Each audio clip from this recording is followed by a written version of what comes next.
Assalamualaikum warahmatullahi wabarakatuh. Alhamdulillah kita bisa bertemu lagi pada kuliah kita yang saat ini. Eh, Kemarin kita sudah bicara tentang pricing yang ada dalam marketing mix ya. Dan sekarang kita akan bahas satu lagi yaitu tentang people ya, SDM ya, dalam produk jasa. Rekan-rekan sekalian, kalau kita coba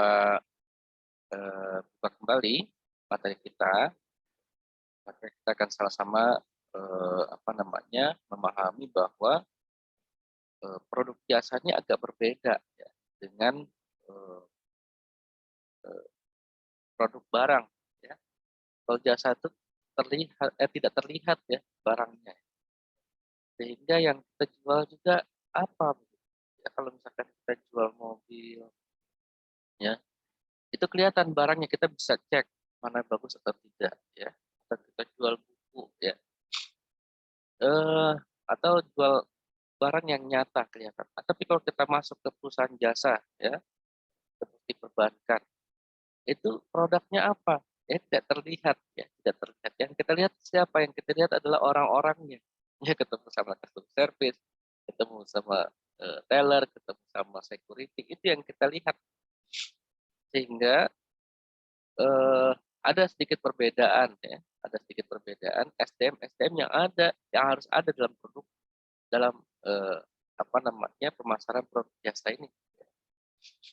Baik, rekan-rekan sekalian, kita akan bahas ya kenapa SDM menjadi sangat penting ya dalam produk jasa. Kalau kita kilas balik ke marketing mix ya, marketing mix itu kita bicara tentang 4P waktu itu ya, product, price, place, promotion. Kelanjutannya marketing mix yang nextnya itu adalah ditambah dengan 3 ya, people, process, dan physical evidence. Nah, kali ini kita akan bahas tentang people-nya ya.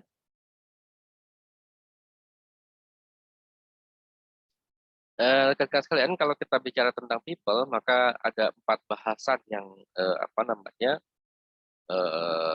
perlu kita intip satu persatu ya, walaupun saya nggak mungkin menyampaikan secara keseluruhan. Kita akan bertahap saja ya. Itu ada employee, ada manajemen, ada culture, ada customer service. 4 hal ini akan kita bahas ya. Itu people itu kita nggak hanya bicara tentang SDM-nya saja, tapi kita bicara tentang culture-nya ya, budaya kerja, budaya perusahaan. Kita bicara tentang pelayanan, kita bicara tentang how to manage the people ya, kira-kira begitu. Nah, tentang people sendiri, kalau kita eh, kembali kepada Al-Qur'an ya, saya coba ambil dari surat Al-Baqarah ya, ayat 30. A'udzubillahi minasyaitonir rajim. Wa iz qala rabbuka lil malaikati inni ja'ilun fil ardi khalifah. Dan ingatlah ketika ya Allah berkata kepada para malaikat, sesungguhnya aku ingin menjadikan di muka bumi ini seorang khalifah. Khalifah ya, saat ini mungkin mengalami distorsi arti ya. Khalifah ini bukan hanya pemimpin, tapi dia adalah pengelola ya, pengelola. Bukan apa namanya hal-hal yang bersifat ekstrim, tapi dia bisa juga merupakan sebuah sifat ya. Khalifah itu berarti pemimpin, pengelola, atau bisa kita artikan dia sebagai leader ya, leadership kepemimpinan. Kenapa? Karena dalam sebuah hadis dikatakan kulu antum, setiap orang adalah pemimpin ya, minimal bagi dirinya sendiri. Kulukum ro'in, nah, ya. Wal kulukum mas'ulin. Jadi rekan-rekan sekalian, setiap diri kita adalah orang-orang leader ya, kitanya adalah leader. Makanya Allah berikan kepada kita ini sifat-sifat leadership ya.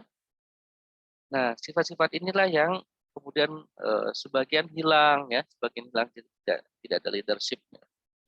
Makanya kalau kita kembali kepada penciptaan manusia yang sesungguhnya, manusia diciptakan sebagai seorang leader. Nah, makanya dia punya leadership, ya, kepemimpinan itu yang harus kita pertahankan. Kemudian di ayat yang lain Allah sampaikan surat Az-Zariyat ayat 56, wa ma khalaqtul a'udzubillahi minasyaitonir rajim wa ma khalaqtul jinna wal insa illa liya'budun. Dan tidaklah kuciptakan jin dan manusia kecuali untuk beribadah. Ya, aibat itu melayani, ya, melayani, pelayan, ya, hamba, ya, hamba. Illa liya'budun. Jadi seorang hamba itu apa? Melayani. Maka kalau kita gabungkan kedua ayat ini, ya, jadi penciptaan manusia itu, ya, manusia itu diciptakan, dia punya dua sifat, ya. Sifat dia sebagai servant, pelayan, juga sebagai seorang leader, ya. Maka kalau kita gabung saat ini dikenal dengan istilah servant leadership. Servant leadership, ya. Eh, Kenapa? Kok bisa antara servant itu kan ada di bawah, leader ada di atas. Itulah Allah menciptakan manusia ini dengan sempurna, ya. Dia harus memahami posisi saat dia posisi di bawah, saat posisi di atas.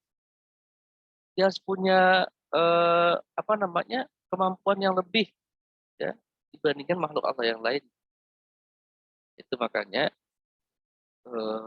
kita kembalikan arti people, ya, manusia ini pada arti yang sesungguhnya, bahwa setiap orang itu pasti memiliki sifat servant leadership, ya. Sebagai contoh, seorang ibu, ya, kepada anak, naluri aja bahwa dia akan melayani anaknya, nangis dikasih susu, nangis dikasih makan dan lain. Itu udah naluri, ya, naluri manusia seperti itu. Inilah yang perlu kita kembangkan buat mereka yang belum muncul sifat leadership-nya, sifat melayaninya. Ya.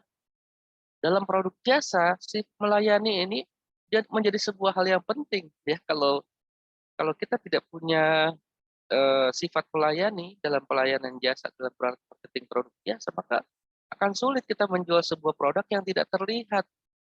Itu kita kembali ke situ, ya. Jadi membuat orang lain senang, membuat orang lain bahagia itu melayani. Ya. Apa sih yang membuat orang mau beli produk kita? Ya, kalau pertama ya pasti dilihat barangnya. Itu kalau ada barangnya. Tadi, ya, kita jualan mobil, kita jualan motor, periksa satu persatu, ya, giginya, ya, mesinnya, rodanya, tampilan dalamnya, ya, interior, eksterior, dan seterusnya. Dia bisa lihat. Dia nggak peduli siapa yang jual. Tapi kalau produk jasa, tidak ada yang bisa dilihat-lihat apa yang mau dilihat sama dia. Nggak ada. Yang dia lihat adalah customer service-nya, tellernya, security. Kalau dia kecewa sedikit saja dengan security, pada saat dia masuk, security banyak tanya, ya kan, Judas, wah udah, dia nggak akan beli produk jasa kita itu. Ya. Baik rekan-rekan sekalian. Demikian juga leadership. Leadership itu apa ya? Kepemimpinan, keteladanan, ya. Karena kalau tadi, ya, kalau kita ke bank itu ada security, ada teller, ada customer service. Tidak bisa hanya customer service saja yang baik, tapi tellernya Judas atau security-nya Judas, galak. Itu nggak cukup, ya. Satu aja berbuat tidak mengenakan buat customer, semuanya bisa rontok. Ya. Baik rekan-rekan sekalian. Jadi eh, cantik, ya, cantik saja tidak cukup. Tapi kalau dia tidak punya servant leadership, luar biasa. Kita taruh customer service teller yang cantik di depan, itu tidak menjadi jaminan orang kemudian beli produk kita. Ya kalau dia judes, dia melayani sambil main HP dan lain-lain, waduh, repot. Security seganteng apapun kita taruh di depan, ya, tapi kalau dia galak, ya kan, tidak punya empati kepada customer, ya, dan lain-lain, susah. Tapi kalau customer service, ya, atau security dia punya kesigapan, ya, dia punya servant leadership. Memang tidak ada aturannya ya buat security itu untuk melayani customer. Mungkin ya, mungkin tidak ada aturannya. Tapi kalau dia punya ada customer datang tiba-tiba ya mau turun dari mobil hujan, security keluar ya, dia bawa payung, dia antar nasabahnya sampai ke pintu. Itu kan luar biasa. Tidak akan hilang itu ingatannya dari customer ya. Nah, gitu kira-kira. Customer service, ada nasabah datang nangis-nangis segala macam ya. Bukan masalah produk, tapi dia bercerita tentang masalah anaknya ya. Tapi customer service-nya kalau misalkan dia nggak punya servant leadership, dia akan bilang, "Bu, mohon maaf, itu kan proses pribadi Ibu. Ibu tolong selesaikan sendiri." Kira-kira apa yang terjadi? Ya, apa yang terjadi di pada customer? Waduh, ngamuk. Tapi apa yang terjadi bila customer service bilang, "Ibu, saya turut berduka dengan apa yang Ibu rasakan. Seandainya saya ada di posisi Ibu, pasti saya akan merasakan hal yang sama. Bahkan mungkin lebih buruk lagi." Ya, dia empati, belum solusi. Nggak perlu solusi, empatinya udah cukup. Kalau kita udah menyediakan tempat untuk mendengar keluhan nasabah, itu udah 80% menyelesaikan masalah. Nah, gitu kira-kira ya, rekan-rekan sekalian. Pentingnya people ya dalam apa namanya marketing produk jasa. Sehingga people itu apa sih yang diharapkan dari people ini ya, orang-orang yang ada di produk jasa ini, ya dia harus punya banyak sekali harapan-harapan yang ada nasabah. Apa sih yang diinginkan? Nasabah tuh pengen didengerin ya, pengen kita punya empati ya, jangan sampai kita nggak punya empati. Ada nasabah udah tua antri di depan teller, wah Allah, security cuek aja dia main HP ya. Nah, itu dia nggak punya empati. Atau tellernya juga nggak punya empati. Ada kakek-kakek antri, ya kan? Nah, kalau dia punya empati, dia akan bilang ke security, dia panggil, "Pak, itu ada orang tua yang lagi antri, bisa nggak dikasih tempat duduk?" Ah, gitu kayak gitu. Ya kan? Dikasih tempat duduk. Khusus itu empati. Atau tadi ya, listening, ya mendengarkan ya. Kadang-kadang nasabah datang pada kita bukan bukan hanya untuk menanyakan produk, tapi juga untuk curhat masalah pribadi. Ya. Tapi selain curhat juga kita itu tadi listening ya, listening. Pada saat nasabah punya masalah, problem dengan produk kita, ya kita listeningnya ya listening yang active listening ya. Jadi mengingat apa yang dia ucapkan, jangan sampai kita lupa apa yang dia keluhkan ya, catat dan lain-lain. Kemampuan listening. Kayak begitu. Ini banyak hal ya. Empathy, listening, healing, awareness, persuasion, conceptualization, foresight, stewardship, commitment, building community. Apa saja itu ya? Oke. Empati ya. Empati itu peduli ya atas keluhan atau masalah yang dihadapi oleh customer. Bisa tentang produk kita ya, bisa dengan hal pribadi ya. Makanya kemudian customer service itu biasanya punya ikatan yang kuat dengan nasabah. Customer service, marketing biasanya punya ikatan yang kuat. Lebih kuat bahkan daripada perusahaannya itu sendiri. Ya, kadang-kadang bisa saja tahun ini dia ada di bank A ya bekerja, kemudian tahun depan dia udah pindah ke bank B. Itu nasabah pindah.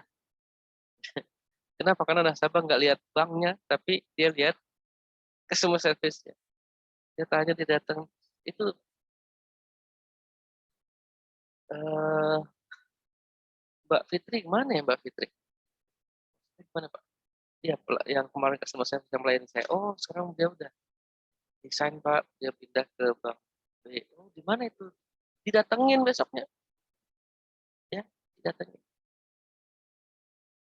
Itu kekuatannya. Atau barangkali tiba-tiba marketingnya bilang, "Pak, mohon maaf ya, mulai bulan depan kemungkinan saya tidak akan bisa melayani Bapak lagi. karena saya harus pindah ke tempat lain. Misalkan. Oh, ya udah saya ikut deh. Ah, gitu. Itu kenapa? Karena dia punya bonding yang kuat, empatinya kuat, listeningnya kuat ya, kemampuan mendengar secara. Kemudian selanjutnya adalah healing ya, menyembuhkan traumatik dari kegagalan ya. Jadi atau dapat memberikan semangatnya ya, manusia lah, wajar ya. Setiap manusia itu pasti punya masalah ya. Tapi seberat apapun masalah yang dia punya, kalau seorang servant leadership people itu yang ada di produk jasa, dia harus bisa healing sendiri. Ya.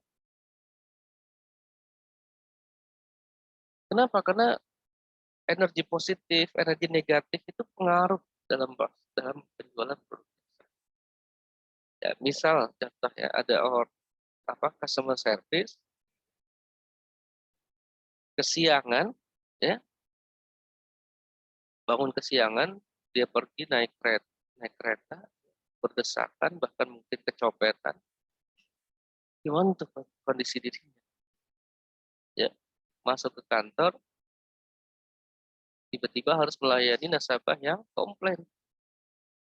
Kalau dia nggak punya sifat healing yang cepat, maka dia tidak akan bisa melayani customer dengan baik. Bahkan ya dia langsung ya bisa merubah dirinya dari kondisi yang negatif menjadi positif. Ya, bahkan tidak hanya dirinya sendiri, temannya dia ya, dia mampu menyebarkan energi positif itu kepada timnya. Ya, dalam kondisi dia punya masalah, tiba-tiba dia lihat temannya tidak bisa melayani dengan baik, maka dia ya menyebarkan energi positif. Ya, nah, ini servant leadership seperti itu. Awareness ya, sikap kepedulian terhadap lingkungan. Ya. Jadi nggak sekedar duduk ya saja melayani nasabah, mempersiapkan dokumen-dokumen, enggak. Dia melihat kondisi, ya, memahami ada yang lagi antri kecapean, ibu hamil, berdiri dari tadi, ya dia aware. Ya. Bahkan security, dia aware mana orang yang jahat, mana yang baik. Dia harus bisa membedakan nih perampok apa bukan nih. Ya, tapi dengan tetap mempertahankan pelayanannya. Gimana tuh caranya ya? Mendeteksi orang jahat ya, dengan cara dia tetap mempertahankan pelayanan. Sebagai contoh, ada orang ya, di banking hall, dia duduk kayak telepon-teleponan, transaksi enggak, apa enggak.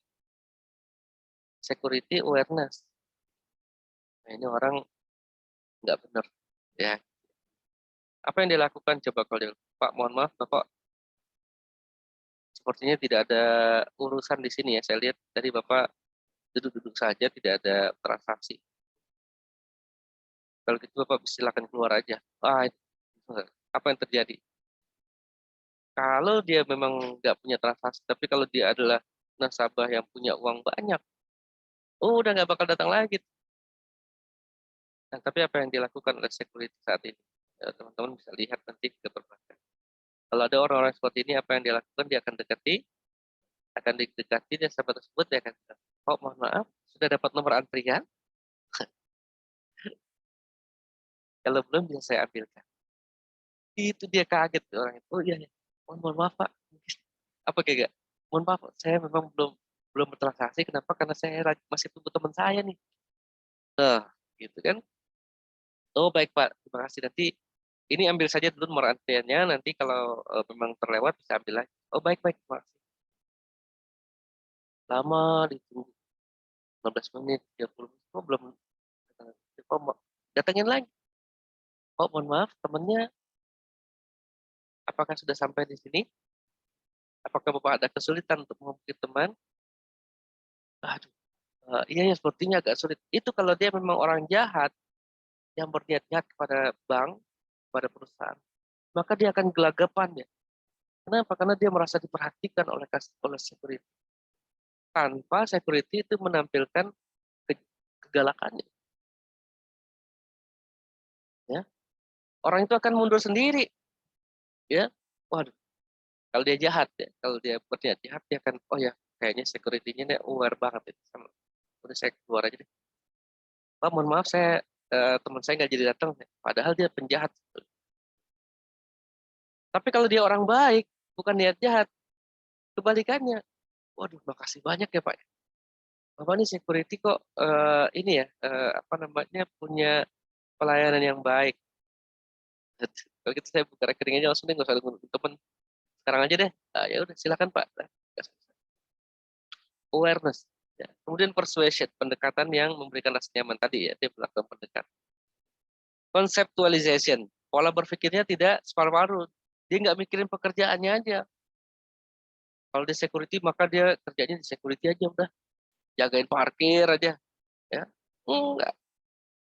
Security itu dia berpikirnya menyeluruh. Ya.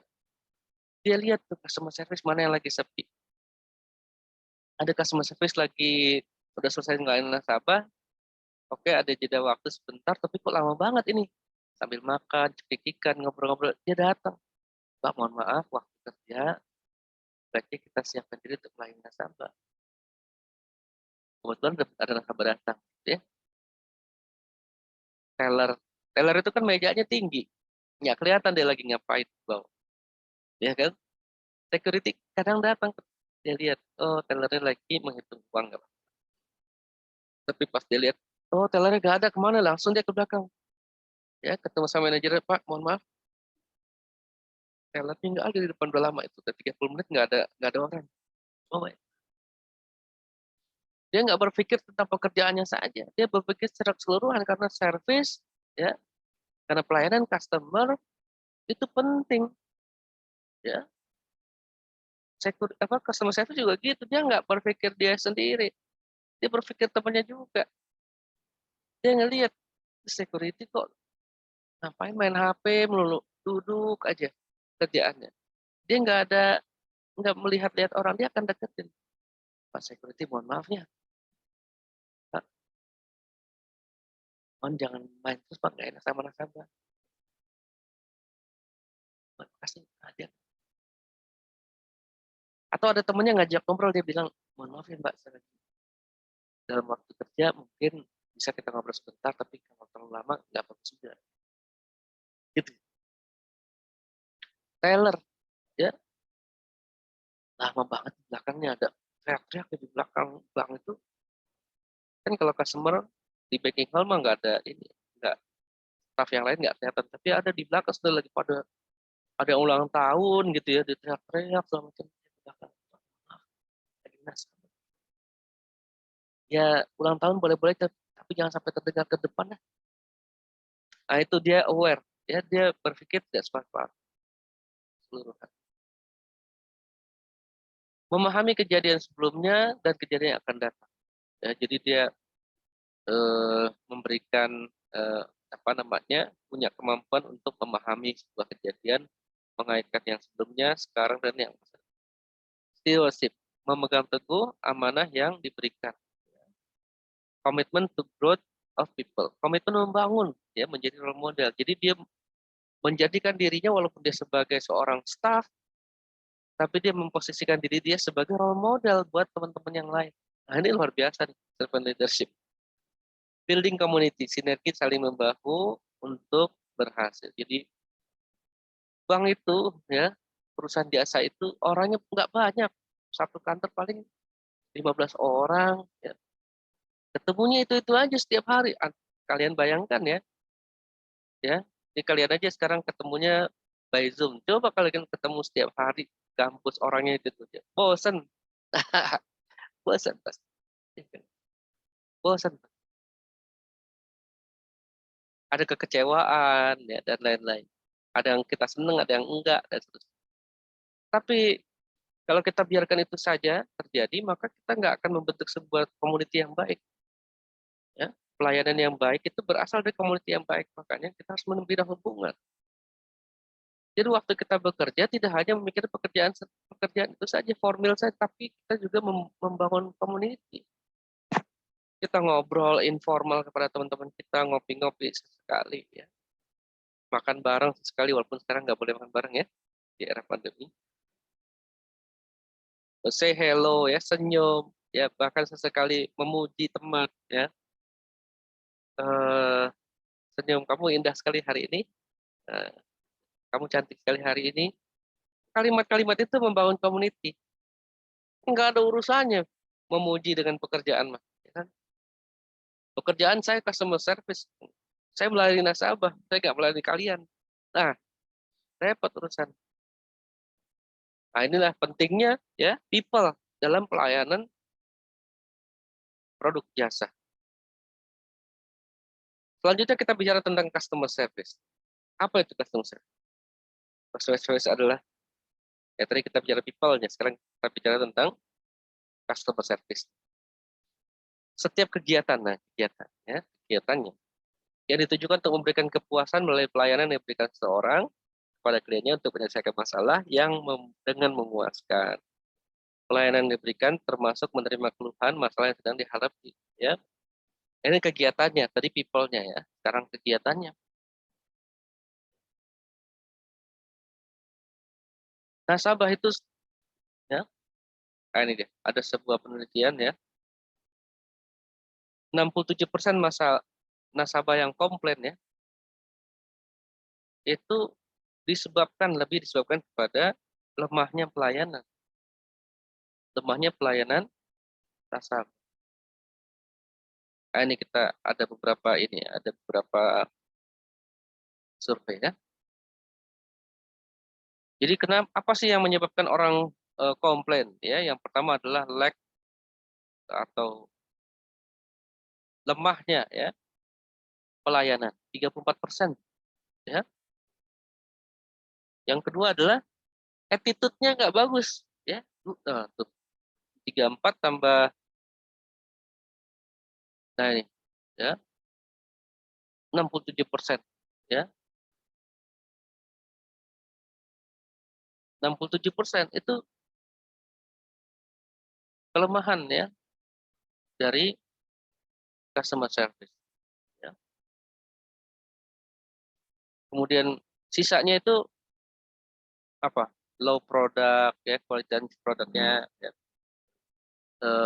terlalu lambat ya, harga yang tinggi, barangnya habis, knowledge-nya kurang ya, kotor dan lain-lain. Eh ya, eh itulah kira-kira ya. Jadi nasabah yang komplain itu lebih karena customer service-nya ya, yang lemah. Kemudian nasabah yang tidak puas, unsatisfied customer ya, itu lebih berbahaya ya. Kenapa? Karena dia akan spreading the word ya, menyebarkan. Itu 52% ya, dia akan menyebarkan ya.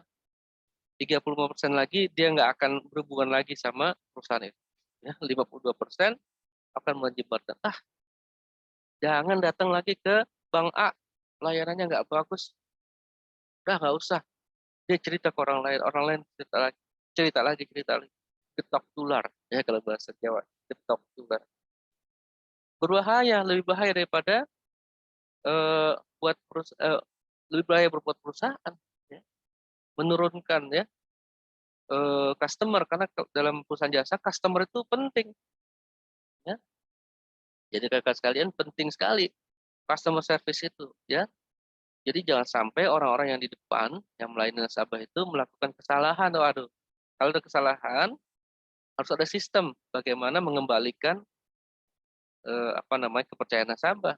Ya, misalkan memang terjadilah telat ya, atau tiba-tiba memang saat itu kondisi hatinya customer service lagi buruk, pelayanannya buruk, maka turun yang lain ya, bagian pelayanan customer, manajernya mungkin datang ke nasabah minta maaf ya, kasih sesuatu hadiah reward, mudah-mudahan itu bisa mengurangi efek kekecewaan. Nah, ini ada sebuah pepatah, if you don't take care of your customer, somebody else. Ya, Berjejer itu perbankan sekarang, ya. Ada bank A, bank B, bank C, ada bank syariahnya, ada bank konvensional. Semuanya berjejer. Kadang-kadang kita ketemu di sebuah tempat dia berjejer, ya. Maka nggak ada alasan customer itu mau pindah ke tempat lain, dia udah urusan dia. Kita nggak bisa nahan-nahan. Dan dia akan ngelihat, ya, pada saat dia melewati bank A, customer apa ketemu sama security A, galak, judes, Bu, mohon maaf ya, jangan parkir di sini dong. Ini ibu kan nasabah bank sebelah. Oh, udah dah, dia nggak bakal mampir lagi ke tempat kita. Tapi kalau satu saat dia nggak, Bu, mohon maaf, ibu nggak dapat parkir ya? Ibu parkir di sini sebentar, tapi ibu nggak lama kan ya? Oh, nggak lama. Ini sebenarnya parkir khusus untuk nasabah bank kami, Bu. Tapi karena saya lihat ibu kesulitan, silakan parkir dulu. Tapi mohon maaf, jangan lama-lama ya, Bu. Nah, gitu. Beda itu, ya, beda. Akhirnya beda, ya. Atau mungkin ya customer sendiri mau parkir susah, dimarahin lagi, begitu bayar lagi parkirnya. Ah, udah. Sementara di sebelah parkir gratis, layanannya baik, ya. Ah, udah dia akan pindah itu, ya. Jadi kalau kita nggak care sama care kita, sama customer kita, maka orang lain akan care sama dia. Ya. Ah, kira-kira begitu ya. Ini mirip-mirip aja dengan personal, ya. Jadi apa namanya? Kalau kita punya nasabah, ya, kita kan nggak tahu nasabah itu punya uang berapa.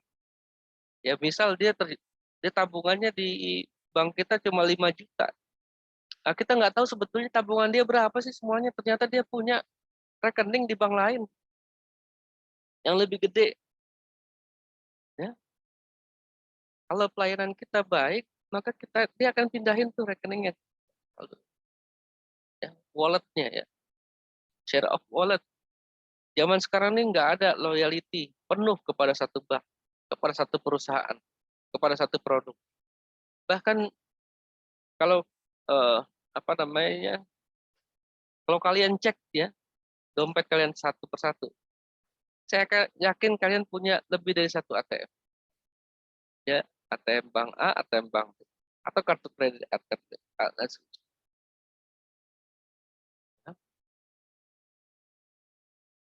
Kenapa? Karena nggak ada loyalitas saat ini. Maka karena tidak ada loyalitas, ya, itulah saatnya kita mempertahankan customer kita yang ada, jangan malah diminta keluar. Ya, itu disebut sebagai service excellence. Ya, apa itu? Memberikan value yang terbaik untuk memenuhi kebutuhannya, bahkan jika mungkin melebihi harapan. Wah, apa itu? Melebihi harapan. Ya. Orang datang ke bank mau ngapain sih? Ya cek saldo, ya nabung, dan sebagainya. Ya Kak, harus kita penuhi kebutuhannya. Jangan sampai pada saat nasabah datang, sistem mati. Aduh, ya, atau teller nggak ada di tempat, kantor tutup. Ah, udah, kecewa itu. Tapi kalau nasabah datang, dia butuh informasi saldo, ya, kita harus siapin. Ya, Bu, silakan teleponnya ke call center. Itu udah cukup. Atau, ya, atau memang kita layani di kantor. Tidak, belum paham. Tapi apa yang disebut sebagai melebihi harapan, ya, melebihi harapan. Pada saat dia datang ke kantor, ternyata bukan saja dilayani oleh customer service yang baik, tapi juga dia dilayani dengan ruangan yang nyaman, ya. Kemudian juga diterima oleh apa namanya, security dengan baik, ya, parkirnya mudah dan lain-lain. Itu disebut melebihi harapan nasabah. Sebagai contoh, ya, saya ambil kasus ini minuman, ya. Kalau standar service itu adalah konsumen mendapatkan perlakuan sesuai dengan kebutuhannya, ya. Customer minta apa? Minta minum, ya. Ya kita kasih minuman, ya. Maka selesai urusan. Ya. Tapi excellent service itu, service excellent itu, konsumen mendapatkan lebih dari yang diharapkan. Dia datang, boleh nggak saya minta minum? Saya kebetulan lagi apa namanya tadi haus banget, ya. Customer service mempersilahkan Pak, silakan ada minuman dingin di pojokan sana, Bapak bisa. Itu melebihi, padahal dia datang ke bank itu bukan mau minum, bukan sebetulnya. Dia mau nabung, ya. Dia mau nabung. Nah, kalau dalam kasus ini dia minta minum, ya kita siapin apa? Kita siapin gelasnya, kita siapin aisnya. Wah, ini luar biasa. Lebih ya, melebihi standar, ya melebihi kebutuhan. Itu yang disebut melebihi kebutuhan. Dia butuhnya minum, bukan hanya dikasih minum, jadi tapi dikasih es. Atau bahkan sekarang kalau kita datang ke kedai-kedai kopi, ya dia minta kopi, ya dikasih kopi, ditambahin kue kecil, ya cookies, ditambahin cookies. Nah, gitu ya, cookies. Nah, itu di luar ekspektasi dia, orang dia mau ngopi doang dapat cookies, ya. Atau mungkin kalau kita ke beli donat, ya, apa beli kopi, eh, kadang-kadang kita beli kopi dapat donat, gitu kira-kira. Nah, itu namanya over, over em, apa namanya kebutuhan, melebihi kebutuhannya, melampaui kebutuhan. Itu yang service. Ah, udah kalau kayak gini luar biasa pelayanan. Dan ini nggak perlu hal-hal besar, ya, nggak perlu hal besar, kita nggak perlu hal besar, ya. Sekarang udah banyak, ya, bahkan kalau kita datang ke bengkel itu disiapin teh, ya, disiapin makanan kecil, ya. Itu udah banyak sekarang, ya. Dan tidak butuh apa namanya harga tinggi. Oke, kita udah bicara people, kita bicara customer service, sekarang kita bicara culture, ya. Yang ketiga adalah bicara apa itu culture? Sikap, sifat, pola perilaku, ya, yang saling terinteraksi dengan orang lain, itulah budaya. Budaya, kalau kita bicara culture dalam perusahaan, maka kita bicara tentang corporate culture. Apa itu? Ya kurang lebih sama, ya, keyakinan, nilai, kepercayaan, norma, ya bersama. Nah, norma bersama. Kalau culture budaya itu pribadi, tapi kalau budaya perusahaan maka orang-orangnya yang suku Jawa, suku Sunda, ya, Kalimantan, Sulawesi, Sumatera, Papua dan lain-lain berkumpul dalam sebuah perusahaan. Dia ada yang sifatnya apa namanya galak, judes segala macam. Pada saat dia berkumpul dalam sebuah perusahaan, dia harus sama. Itu dia. Corporate culture, ya, dia harus sama. Nggak bisa beda-beda, nggak bisa. Harus sama. Ya, kenapa? Karena jangan sampai nasabah itu merasa pelayanannya kok beda ya sama si A, sama si B kok beda ya saya dilayani. Jadi produk jasa ini luar biasa. Dia nggak bisa dia apa namanya sembarangan dikelola. Ya. Corporate culture juga bisa disebut sebagai cara-cara interaksi perusahaan dengan karyawannya. Interaksi ini termasuk komunikasi, penyaluran inspirasi, pemberdayaan karyawan dan masih banyak lagi. Nah, itu ya kira-kira menurut sekalian. Culture penting sekali, ya. Kalau perusahaan tidak punya culture yang baik terhadap pelayanan para customer, maka bagaimana customer service kita bisa melayani dengan baik kepada nasabah, ya. Baik. Ah, kalau kita bicara culture, maka kita harus tahu dulu apa sih sebetulnya yang dijual oleh perusahaan jasa, ya. Maka kalau kita lihat definisinya, perusahaan jasa merupakan suatu unit usaha yang kegiatannya memproduksi produk yang tidak berwujud. Nah, itu dia, kan susah kita kalau sudah tidak berwujud. Jadi apa yang kita jual? Kalau mobil tadi kita udah bisa lihat, ya, kita test drive. Oh, ini bagus, ini jelek, kita udah bisa tentukan. Bunyi klutuk klutuk klutuk klutuk. Ah, jelek ini udah. Tapi kalau perusahaan jasa, ya tidak tidak bisa dilihat. Yang kita lihat adalah orang yang melayaninya, ya. Berarti apa produk yang kita jual adalah kenyamanan dan solusi. Ya, itu yang makanya kalau kita ke tukang cukur, dia lebih banyak ngobrol deh, bagaimana cara mencari cara ngobrol sama kita. Kenapa? Karena dia memberikan kenyamanan selama dicukur. Ya, produk jasa seperti itu. Demikian juga di perbankan. Ya, kita berikan rasa nyaman kepada customer, ya, kemudian berikan solusi. Solusinya apa? Produk-produk kita, ya. Jadi kalau misalkan nasabah datang, ya, dia ada kebutuhan untuk pergi haji, maka kita berikan solusi tabungan haji. Jangan sampai kita tawarin tabungan pendidikan, Pak, mendingan deposito Pak daripada pergi haji. Ah, udah tidak menyelesaikan masalah. Ya. Atau pada saat nasabah datang dia mau ke tabungan tapi dia curhat dulu ya. Aduh Mbak, saya lagi pusing nih. Kenapa? Anak saya nggak diterima di SMA yang dia inginkan. Jadi saya pusing. Customer service bilang, Bu, mohon maaf ya, kayaknya itu bukan urusan saya deh. Ah, kabur deh. Ya. Nah ini ya, jadi kita harus tahu apa yang dijual oleh perusahaan jasa. Jadi kalau teman-teman sekalian punya punya produk jasa atau bekerja di perusahaan jasa, ini harus dipahami. Ya, yang kita jual adalah rasa nyaman dan solusi. Yang kedua yang harus kita tahu adalah siapa sih sebetulnya customer kita. Nah, itu dia ya.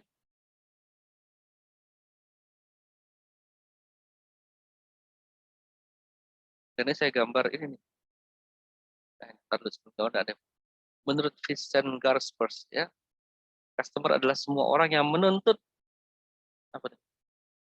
Menuntut kita untuk memenuhi suatu standar kualitas tertentu. Dan oleh karena itu akan memberikan pengaruh pada kinerja dan performance kita. Ya. Jadi ini ada panggung ya, ada panggung. Di depan ada customer, ya. Ini kita mau bikin panggung, ya, mau bikin acara, konser misalkan, Maher Zain misalkan ya. Pelanggan kita datang ke tempat konser, apa yang dia harapkan? Ekspektasi. Ekspektasinya dia akan melihat Maher Zain, ya, Maher Zain, mendengarkan suaranya, ya, pesan-pesan yang disampaikan, itu ekspektasinya. Ya. Kalau persepsi itu adalah apa yang dia terima nantinya, ya, apa yang dia terima. Tapi sayang sekali pada saat customer datang ke acara panggung tersebut, panitia menyampaikan mohon maaf karena satu dan lain hal Maher Zain tidak bisa ditampilkan hari ini, maka diganti dengan artis lokal. Wah, persepsinya udah berubah. Kecewa dia, kecewa. Atau pada saat dia datang ke panggung, mati lampu. Mohon maaf, acara belum bisa kita mulai karena listriknya padam. Waduh. Ya.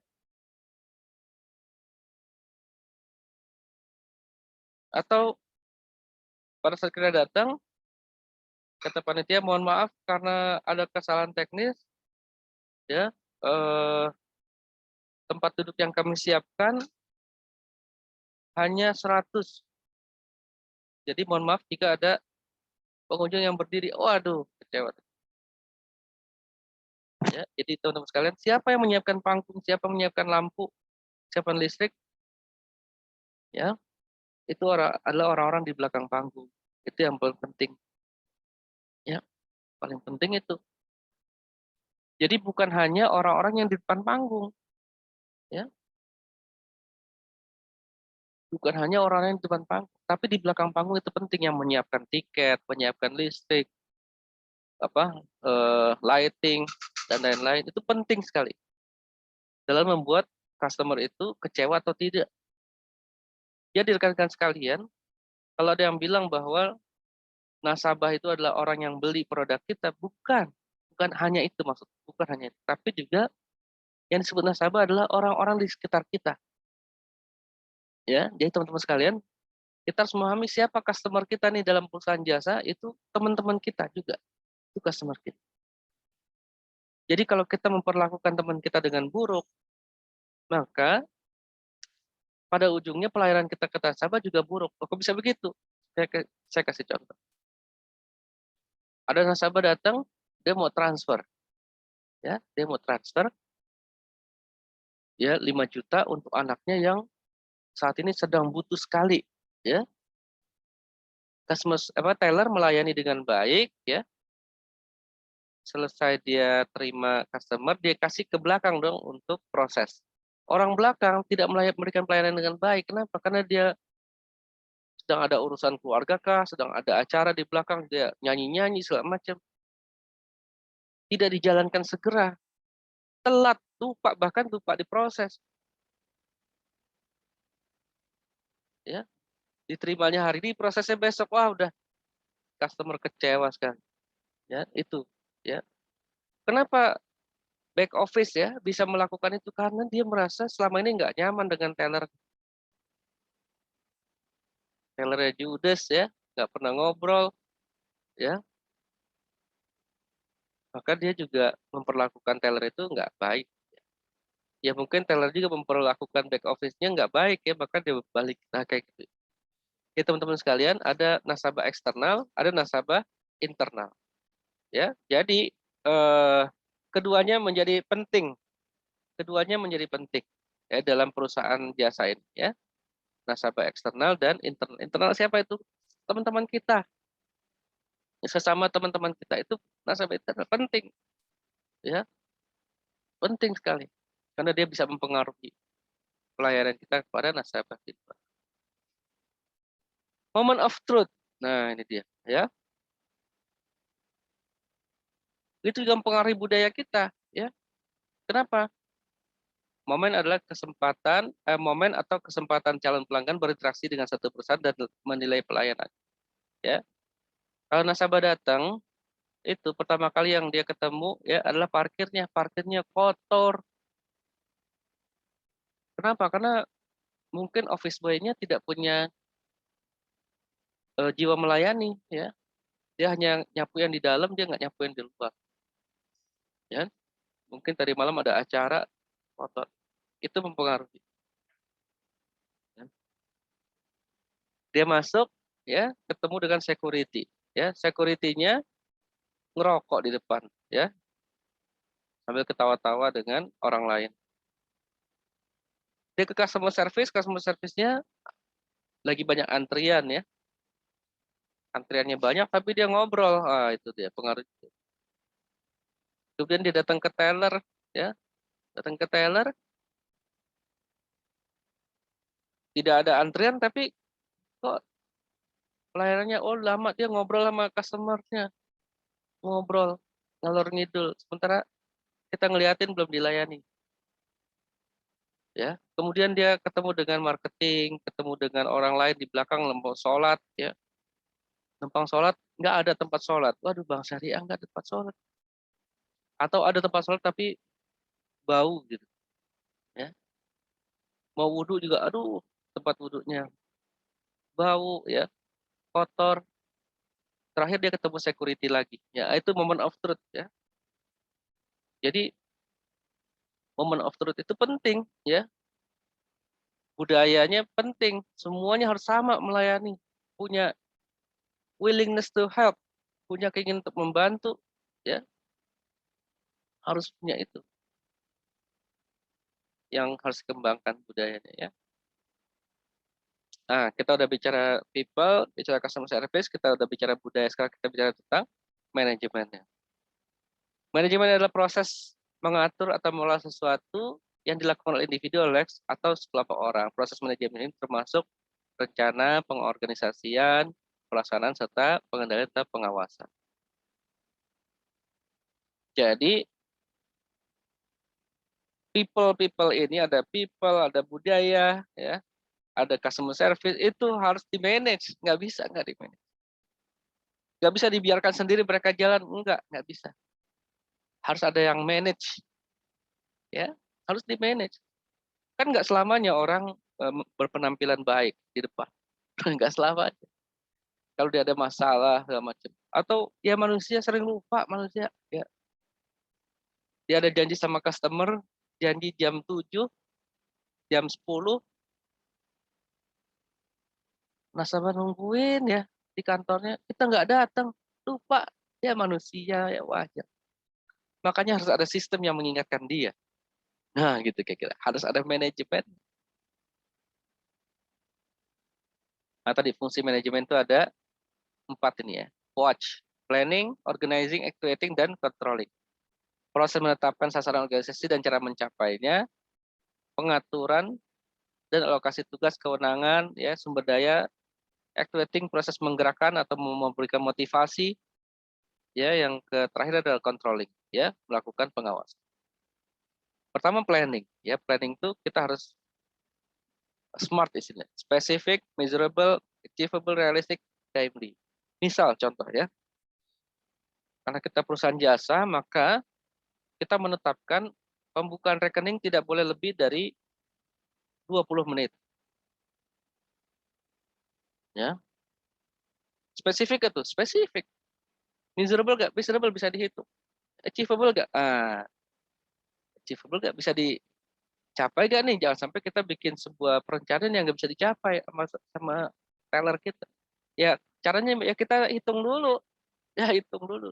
Survei dulu kemampuan. Oh, ternyata teller kita bisa melayani nasabah selama 15 menit. Ya, kita naikin jadi 20. Realistik, realistik ya? Realistik. Karena memang udah diuji coba. Ya, timely. Harus ada apa namanya jangka waktunya. Ya. Kita ingin menjadi bank yang tercepat pelayanan. Nah, ada planning, ya. Jadi nggak bisa apa namanya eh, tanpa ada manajemen ini nggak bisa, ya. Harus ada perencanaan, ada memotivasi, ya, memotivasi orang. Jadi customer service kita itu orangnya baik sekali. Kenapa pada saat kita interview perekrutannya udah bagus banget. Tapi ada kalanya dia juga down. Ada kalanya. Makanya harus ada proses memotivasi. Harus ada. Nggak bisa ditinggalin begitu aja. Harus ada prosesnya. Harus ada standarnya. Ya.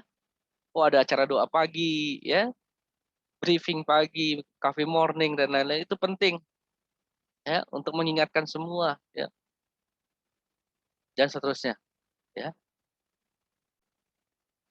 Nah, apa yang di-manage service-nya? Service management, ya, pelayanan yang harus kita. Apa itu service management? Satu set kemampuan dari satu organisasi untuk menyediakan value kepada customer-nya dalam bentuk layanan. Ya. Saya mencatat ada 5 hal. Yang pertama komitmen. Komitmen itu siapa? Semua orang yang ada dalam satu perusahaan itu, perusahaan jasa itu harus punya komitmen yang jelas tentang pelayanan, tentang produk, ya, siapa itu customer, apa itu produk yang kita jual, bagaimana kita harus melayani, harus punya komitmen. Willingness to help, ya, harus punya keinginan untuk membantu orang lain, ya, komitmen. Dan yang lebih penting lagi adalah top management, ya, orang yang paling atas dalam perusahaan itu. Siapa? Kepala cabangnya, direkturnya, dia harus mencontohkan, dia harus bisa memberikan contoh, walaupun komitmennya harus semua, nggak bisa satu orang. Ya, jadi kalau pelayanan, kalau service, itu pelatihannya nggak bisa cuma yang dilatih customer service-nya aja. Nggak bisa. Harus semuanya. Dari yang paling atas sampai paling bawah. Dari kepala cabang sampai office boy-nya. Ya. Bayangkan kantor tanpa office boy. Waduh, nggak ada yang nyiapin minum, nggak ada yang nyiapin makan. Lama udah, apa namanya, istirahatnya ntar. Kenapa? Karena masing-masing pergi keluar, beri makan. Kosong kantor itu. Ya. Atau pagi-pagi kita untuk melayani, ya kantor kotor, ya belum ada yang nyapu, kita nyapu dulu, waduh kelamaan, ya. Penting office boy dalam pelayanan, penting, ya. Kita ke kantor nggak ada air.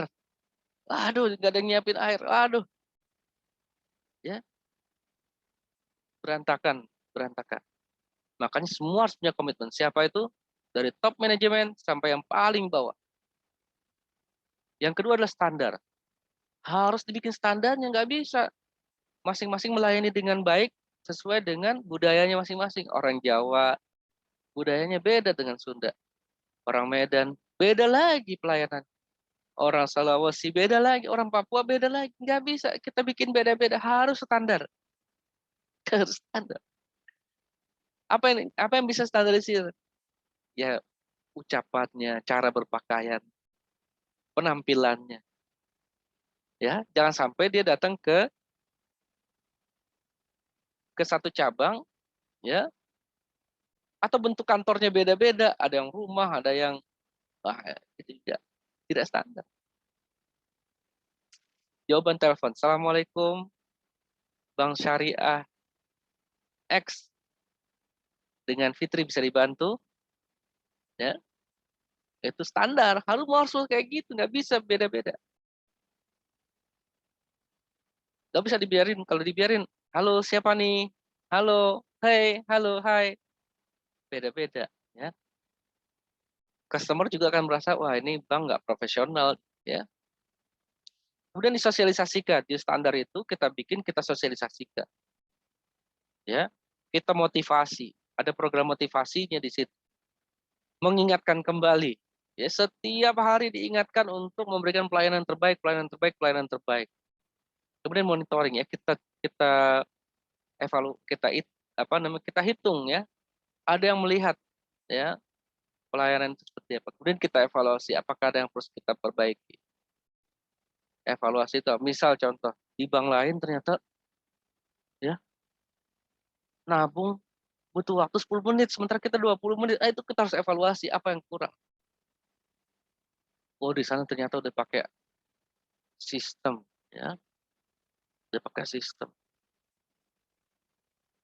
Nah, kita harus tiru, ya, evaluasi. Oh, di sana security-nya udah pakai batik, ya. Pakai batik. Berarti dia tidak terlihat seperti security gitu. Bahkan harus pakai jas, pakai dasi. Kita coba kalau bisa kita tiru, kita tiru. Ya kalau nggak perlu ditiru, nggak perlu. Ya namanya evaluasi, saling berbagi dalam sebuah perusahaan. Standarisasi itu apa maksudnya? Ya banyak itu, ya. Penampilannya, etika bertelepon, cara berpakaian, cara komunikasi, cara menerima tamu, cara menjual produk, cara handling komplain, dan lain-lain. Semua perlu kita atur. Kita standarisir, bukan diatur, di standarisir. Jangan sampai beda-beda. Ya, jangan sampai perusahaan jasa itu kemudian customer service, teller, security beda-beda cara berpenampilannya. Ada yang pakai batik, ada yang pakai jas, ya, ada yang pakai kaos, ya. Mau pakai apa aja terus, yang penting standar, gitu. Ya. Tulus, antusias, ya. Menggunakan kata-kata yang baik, intonasi suara yang jelas, nggak seperti robot, ya. Cross selling, standarisasi itu banyak sekali kan kalian nanti bisa kita bahas dalam kesempatan yang lain. Standarisasi ini muncul dari manajemen, ya, manajemen. Nah, yang lebih penting lagi saat ini yang sedang dikembangkan atau sudah banyak sebetulnya dipakai adalah customer relationship management. Apa itu? Strategi bisnis yang mengelola hubungan pelanggan dengan memadukan manusia dengan teknologi. Kenapa harus memadukan? Manusia itu tadi sering lupa, ya. Janji sama nasabah hari Jumat jam 7, jam 10, dia datang jam 8. Atau dia datang siang. Atau dia nggak datang sama sekali karena dia nggak catat. Ya, dia lupa, dia minta maaf. Udah. Tapi kalau di teknologi diingatin, di komputernya muncul. Pada saat dibuka komputer, daftar janji hari ini. Ya. Atau ada nasabah komplain, dia catat kebutuhannya, ya, dia janji akan menyelesaikan tanggal sekian. Dia lupa, udah. Ya. Atau yang berjanji bukan customer service yang satu ini, tapi yang A, yang lain. Kemudian dia nggak masuk hari itu. Ya, udah berantakan. Tapi kalau udah ada by system, semua akan lihat, oh ada janji ini, ya. Apa aja tuh, Bro? Dari mulai customer-nya ya, muncul tuh setiap hari di sistem customer yang ulang tahun. Misalkan dia telepon, wah say hello, segala macam. Monitoringnya, technical service, payment-nya, promotion-nya, semua lengkap dalam sebuah aplikasi. Ya, jadi dia nggak perlu nanya-nanya lagi, ya, yang di depan itu. Membantu, ya. Pada saat nasabah datang, mohon maaf Pak, dengan Bapak siapa? Pak Yusuf. Dia cek dulu, masukin Yusuf. Oh, kelihatan, oh Pak Yusuf ini dia adalah nasabah tabungan, sekian tabungannya, depositonya sekian. Wah, ada banyak banget ini totalnya. Nah, kemudian dia punya apa namanya, tinggalnya di mana, ya, dia punya perusahaan apa. Kita bisa ngobrol lebih banyak dan kita bisa mendapatkan peluang bisnis yang lebih daripada yang seharusnya. Nah, gitu kira-kira rekan-rekan sekalian ya. Ini kita bicara people jadi berkembang ya. Kita bicara people itu, jadi tadi kita bicara tentang people-nya itu sendiri, kita bicara tentang service ya, customer service-nya, kita bicara tentang culture, kita bicara tentang manajemen. 4 hal inilah eh, yang penting ya dalam marketing produk jasa. Saya rasa itu saja yang bisa saya sampaikan teman-teman sekalian. Jika ada pertanyaan silahkan eh, klik ya, isi di komen, kolom komen, atau bisa email ke saya zulkifli24@yahoo.com. Terima kasih, sampai ketemu lagi. Jangan lupa tetap jaga prokes, stay at home ya, jika tidak penting jangan keluar rumah. Semoga Allah berikan kesehatan buat kita semua. Assalamualaikum warahmatullahi wabarakatuh.